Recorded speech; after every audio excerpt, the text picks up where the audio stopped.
So while we wait for the next update to start, basically the rotation and devlogs and leaks and everything, I decided to try to see some things. We can actually try to have a little bit of fun trying to figure out which is the strongest engine in the game. Of course, there is many answers for that, including, for example, static power, the thrust, when it's actually at full speed, or at 1,000 kilometers per hour, or if it's a turbojet or a turbofan, if it's a piston engine, I don't know. So there's many answers to that, but we're gonna try to answer most of them, okay? So the first thing is that which is the strongest engine out of them all, out of all vehicles? Static. This is basically the thrust that appears here. So when you see the maximum thrust, the afterburner thrust of a vehicle over here, this is basically the static thrust, okay? It actually might be a little bit more than static, but it's close to static, okay? So we're gonna first of all try to see which of these engines are the strongest one out of all static. And that award goes to the Yak 141. Yes, the Yak 141 of all aircraft has the most amount of thrust out of a static power. It produces an immense amount of power with the afterburning, reaching 15,580 kilogram force, which is 155 kilonewtons of thrust with this engine. This is also the most powerful, obviously, turbofan engine in the game. So it is basically a low bypass turbofan, right? But it is a turbofan engine nonetheless, right? So this is the strongest engine when it's at a static power, which is crazy to think, but it makes sense. Why is that? Because this is a VTOL aircraft. It really needs the thrust to be able to do that, especially because it does have, other engines right here, extra weight and everything, and it needs to basically push that over Mach 1, which the objective of this thing would be to be that, right? It is a record-breaking aircraft, and yeah, it is the strongest single engine in the game. Static, of course. What about two-engined aircraft? Of course, you have two engines, but, you have the extra weight, but you have two engines, so it should produce more power than that. And it did produce, right? So we have many aircraft that can win this. Technically, if you think about it, F-15Es, you have, other aircraft, but who wins this class would be, yes, out of all, the Su-33. The Su-33 is the single vehicle that produces the most amount of thrust if you combine both engines' power output, okay? So it's the aircraft that produces the most amount of power, not with a single engine, but together with two, right? So it produces around 252, 253, 54 kilonewtons of power, which is more than 100 kilonewtons more than the Yak 141. This is how much power these things produce, right? Of course, divided in two engines. And the AL-31F Series 3 combining in two engines is the most powerful with this combination of two. Of course, static, right? Because, of course, if we go to other situations, it will be much different. But these are turbofan engines, right? These are the most powerful engines that exist. Even to this day, we are starting to see other types of engines being produced, combining ramjet technology together with turbofan and some others, right? But at the end of the day, for the game purposes, turbofan engines are the most powerful static, right? But we still have a different type of engine, which is the turbojet. The turbojet is a straight, good old jet engine, right? It doesn't have the big fan, in the middle of the aircraft, or in front of the aircraft, right? Of the engine, sorry. So one of the examples, of course, the MiG-23, for example, is one of the most powerful. But which of these all is the most powerful engine that is a turbojet? What about the turbojet engines? What is the strongest? Well, that goes to not the F-106, although it uses the same engine, not the most powerful version. The turbojet that is the winner here of the strongest engine, that it's a turbojet, goes to the F-105's engine, which is the same J75 from the 106, but a modernized version that produces a whopping 110 kilonewtons of thrust static, right? Which is crazy. It really is crazy. The 106 one produces 106 kilonewtons, right? So a little bit less, but yeah. So the Americans did produce one of the most powerful turbojets ever made.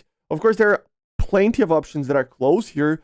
MiG-23s, for example, produce 103, and there are plenty of other aircraft that are pretty good, but in a turbojet arena, the 105 takes the crown. What about a two-engine aircraft that produces the most amount of power static with turbojet engines? Well, it goes to the F4s. Yes, the F4s are the ones that produce the most amount of power with two engines that are turbojet. In this case, I chose the F4J over here, but it can be the S model as well, because they produce the same amount of thrust, okay? No other aircraft that has a turbojet engine produces more power than this thing combining two engines, which is crazy to think about, because it's an older technology, of course. Most vehicles will have turbofans. The F-14s, turbofans. The F-18s, F-15s, F-16s, MiG-29s, Su-27s, all of these aircraft, the Vegan, the Gripen, the Mirages, they all produce their power with turbofan, okay? And even engines that you would think, oh, they're stronger. For example, it might be stronger here. It actually produces less power. So it's kind of crazy. The F4 is really, really a powerful, very powerful aircraft. Of course, it is very heavy, but it is, 162 kilonewtons with two engines. It's more power than the AK-141 produces with its own engine. So yeah, that's how powerful these two J79s, do. So therefore, is a pretty good aircraft, isn't it? What about moving? So the faster you go, the more thrust the engine will produce. And why is that? Well, because, of course, you increase the amount of air going into the engine, so the engine can produce more power. You can clearly see I'm comparing the MiG-23 MLD over here and the 106, which are two of the best, turbojet engines that we have in the game. And you will see that the faster you go, the higher the speed, the higher the speed, the best the thrust is, right? Of course, you have to think two things in consideration. The first one, it depends very much on the engine and what it's supposed to do. For example, here, the 106 engine produces more power than the MLD, up to 1,200 kilometers per hour. Then it loses out by quite a lot, right? So each engine will be producing in a certain amount of altitude, a certain amount of power, depending on a certain amount of speed, right? And the second thing is that you have to consider the maximum speed that the vehicle can go, right? The MLD engine can produce 161 kilonewtons of thrust at this altitude of 0 meters or 100 meters.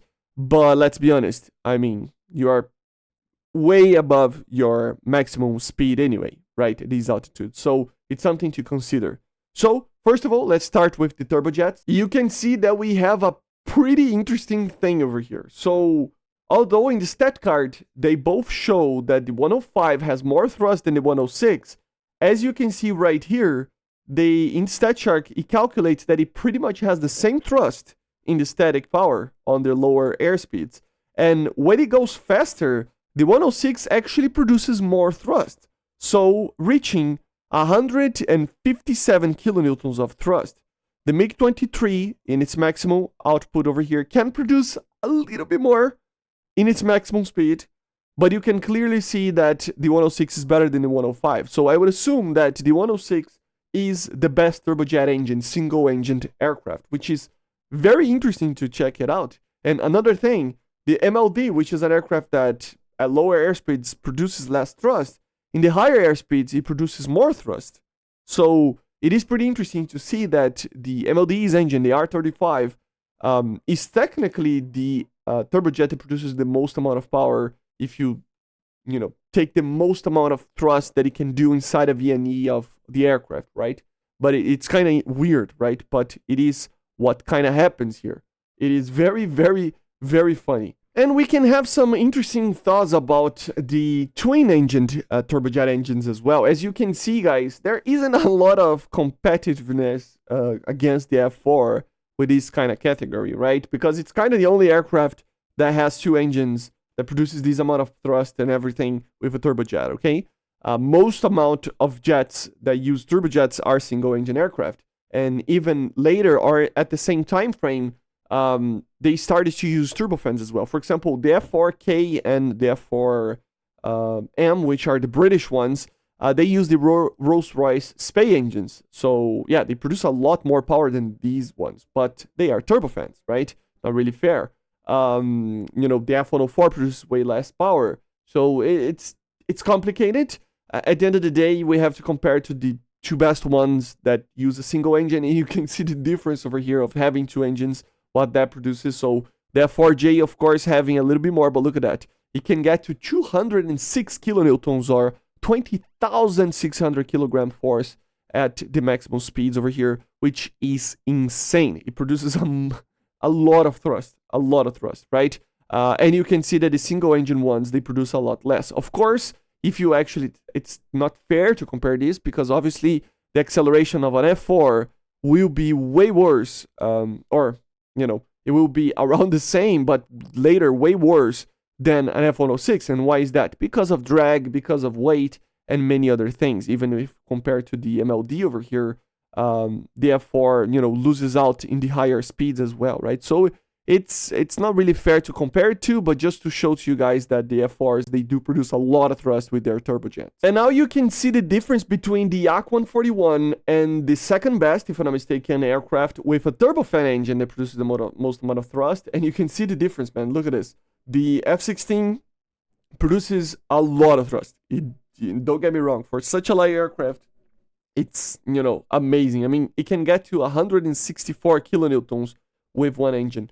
But the Yak 141, like I said, uses, I don't know what is in that engine, but with a single engine, it can produce almost 200 kilonewtons of thrust, which is insane. It's insane. So yeah, the Yak is just the best engine, single engine aircraft on that regard, But remember, if you compare to acceleration, that's why,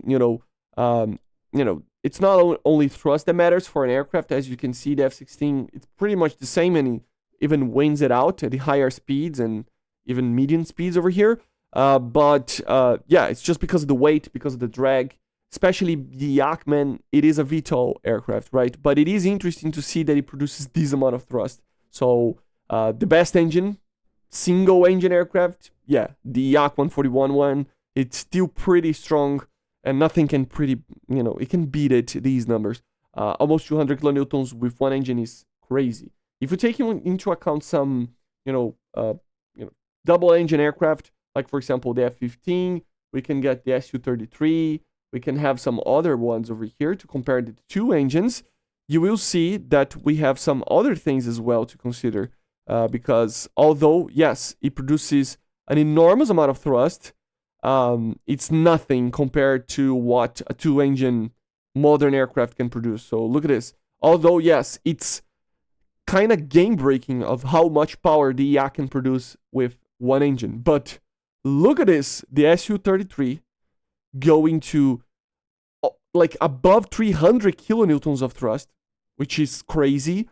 And then you have something like the F-15E producing a whopping 345 kilonewtons total thrust. So if you want to see what is the strongest, aircraft flying, fast, the most amount of thrust that it can produce, the most amount of numbers you can add up to this list is the F-15E. It produces 34,500 kilogram force, which is an insane amount of power. Of course, in the lower airspeeds, it loses out, but I mean, look at this, man. It's insane. This number is insane.